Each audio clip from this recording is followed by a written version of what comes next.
Police उसे पकड़ लेती है। जब उसके घर वालों को ये पता चलता है तो वो उसे बचाने के लिए, उसको कवर अप करने के लिए कुछ गैर कानूनी काम कर देते हैं, जिसकी वजह से उसके घर वाले भी कानून के शिकंजे में फंस जाते हैं। और नतीजा ये होता है कि एक दिन ये बहुत बड़े मुकाम पर पहुंच जाता है, बहुत बड़ी पोजीशन हासिल कर लेता है और एक समाज में इसका बहुत बड़ा स्टेटस बन जाता है। वो किसी के लिए ख्वाब होता है, उसको हासिल करना किसी के लिए एक बहुत बड़ा अचीवमेंट होता है। और हमें हर वो चीज़ पसंद आती है जो दूसरों के पास है। अस्सलामु अलैकुम व रहमतुल्लाहि व बरकातुहू।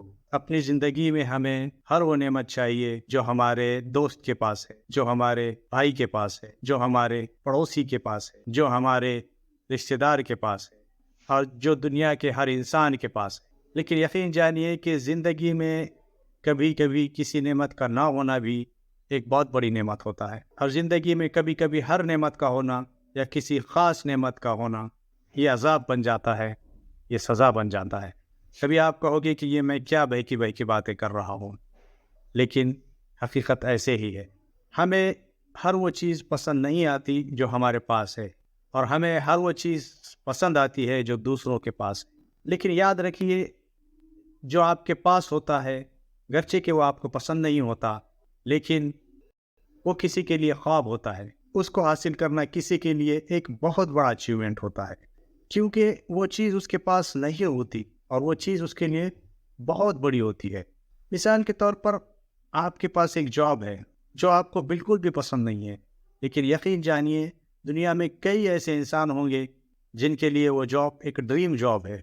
उस जॉब को हासिल करना, उस पोजीशन तक पहुंचना उनके लिए एक ख्वाब है, उनके लिए एक बहुत बड़ा अचीवमेंट है। नहीं समझे तो चलिए समझते हैं। इस चीज़ को समझने के लिए मैं आपको एक कहानी सुनाऊंगा। असल में वो एक कहानी नहीं है, बल्कि दो कहानियां हैं, और ये दोनों भी कहानियां रियल लाइफ कहानियां हैं, रियल लाइफ स्टोरीज हैं कि ये रियल लाइफ में ऑलरेडी गुजर चुकी हैं। और ऐसी कहानियां आपके एतराफ़ भी गुजरती हैं और हर दौर में गुजरती हैं। तो चलिए जानते हैं कि ये दो कहानियां हमें क्या सबक देती हैं। और इन दो कहानियों को मैं एक साथ आपके सामने बयान करूंगा, क्योंकि जब हम इन दो कहानियों को एक साथ कंपेयर करेंगे तब हमें इसमें से सबक मिलेगा, इंस्पायरेशन मिलेगा। तो चलिए और ज़्यादा टाइम वेस्ट किए बगैर हम इस कहानी को जानने की कोशिश करते हैं। तो इसमें से एक कहानी है एक गरीब बाप के बेटे की, और दूसरी कहानी है एक अमीर बाप के बेटे की। तो जैसा कि आप नाम से ही समझ चुके हैं कि गरीब बाप का बेटा एक ऐसे बाप का बेटा है जिसका बाप बहुत गरीब है, जिसके पास अपने बच्चे को ज़िंदगी की बेसिक नीड्स प्रोवाइड करने के लिए पैसे नहीं है। बेसिक नीड्स से मेरी मुराद रोटी, कपड़ा और मकान है।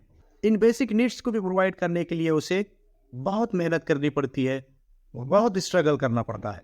तो फिर दूसरी चीज़ों की बात ही छोड़िए, किताब, पेन, प्राइवेट स्कूल्स की fees, mobiles, computers, laptop, tab, internet, cars, इन तमाम चीज़ों की तो बात ही छोड़िए। वहीं दूसरी तरफ अमीर बाप का बेटा, जैसे कि नाम से ही आप समझ चुके होंगे कि उसका बाप बहुत ही अमीर होता है। ज़िंदगी की बेसिक नीड्स की तो बात ही छोड़िए, उसके पास तो ज़िंदगी की लग्जरियस और एक्सपेंसिव चीज़ें भी होती हैं। Mobile, tab, laptop, net, cars, घड़ियाँ, बेशुमार ज़िंदगी की हर नेमत उसके पास होती है। लेकिन यह गरीब बाप का बेटा कभी भी अपनी ज़िंदगी को उस अमीर बाप की ज़िंदगी से कंपेयर नहीं करता, अपनी नेमतों को उस अमीर बाप के बेटे की नेमतों से कंपेयर नहीं करता, बल्कि वो जो कुछ भी उसके पास होता है उस पर अल्लाह का शुक्र अदा करता है, और जो कुछ नहीं होता है उसके लिए भी अल्लाह का शुक्र अदा करता है और कहता है कि जो कुछ मेरी ज़िंदगी में नहीं है वो भी अल्लाह की एक नेमत है। और ये हकीकत भी होती है कि जो कुछ उसकी ज़िंदगी में नहीं होता है वो उसके लिए नेमत ही होता है। और होता कुछ इस तरह से है कि इसकी ज़िंदगी में मोबाइल, टैब, कंप्यूटर, ये सारी चीज़ें ना होने की वजह से इसे किताबों से मोहब्बत हो जाती है और ये अपना सारा वक्त किताबों में लगाता है, किताबें पढ़ता है और थोड़ा सा वक्त बाहर जाकर आउटडोर गेम्स खेलता है। तो इस तरह ये अपने आप को एजुकेशनली, फिज़िकली और मेंटली डेवलप कर पाता है। और नतीजा ये होता है कि एक दिन ये बहुत बड़े मुकाम पर पहुंच जाता है, बहुत बड़ी पोजीशन हासिल कर लेता है اور ایک سماج میں اس کا بہت بڑا اسٹیٹس بن جاتا ہے۔ تو اس طرح سے یہ اپنے آپ کو اور اپنی فیملی کو ڈیولپ کرتا ہے۔ وہی امیر باپ کا بیٹا جس کے پاس ساری نعمتیں زندگی کی موجود ہوتی ہیں، اور یہ نعمتیں ہونے کی وجہ سے یہ نعمت اس کے لیے ایک سزا اور عذاب کا کام کرتی ہے۔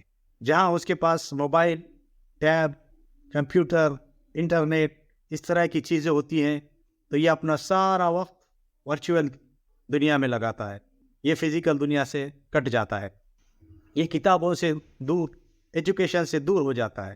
پھر اسے طرح طرح کی بری عادتیں اور ایڈکشن لگ جاتی ہیں، یہ شراب اور سگریٹ پینے لگتا ہے، اور ایک دن ایسا ہوتا ہے کہ یہ بہت شراب پی لیتا ہے اور اپنے دوستوں کے ساتھ اپنی اسپورٹس کار میں باہر نکلتا ہے۔ کار کو ایک بے لگام رفتار سے وہ چلاتا ہے، جس کے نتیجے میں وہ 2 معصوم لوگوں پر اپنی کار چڑھا دیتا ہے، جس کی وجہ سے 2 معصوم لوگ وہیں آن دا اسپاٹ مر جاتے ہیں، جس کے بعد پولیس اسے پکڑ لیتی ہے۔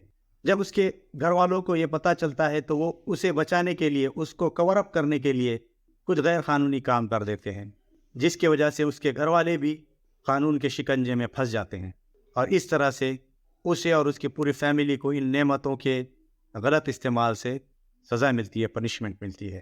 تو یہاں پر ہمیں یہی سبق ملتا ہے کہ جو کچھ بھی ہماری زندگی میں ہے وہ بہت بڑی نعمت ہے، اس کے لیے ہمیں اللہ کا شکر ادا کرنا چاہیے اور اسے مس یوز نہیں کرنا چاہیے، اور جو کچھ بھی ہماری زندگی میں نہیں ہے اس کے لیے بھی اللہ کا شکر ادا کرنا چاہیے کہ ان کا نہ ہونا بھی ہمارے لیے ایک نعمت ہے۔ اگر شاید کہ وہ ہماری زندگی میں ہوتی تو ہمارے لیے عذاب بن جاتی، پنشمنٹ بن جاتی۔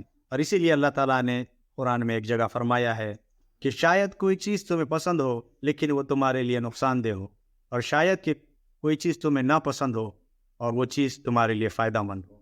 السلام علیکم ورحمۃ اللہ وبرکاتہ۔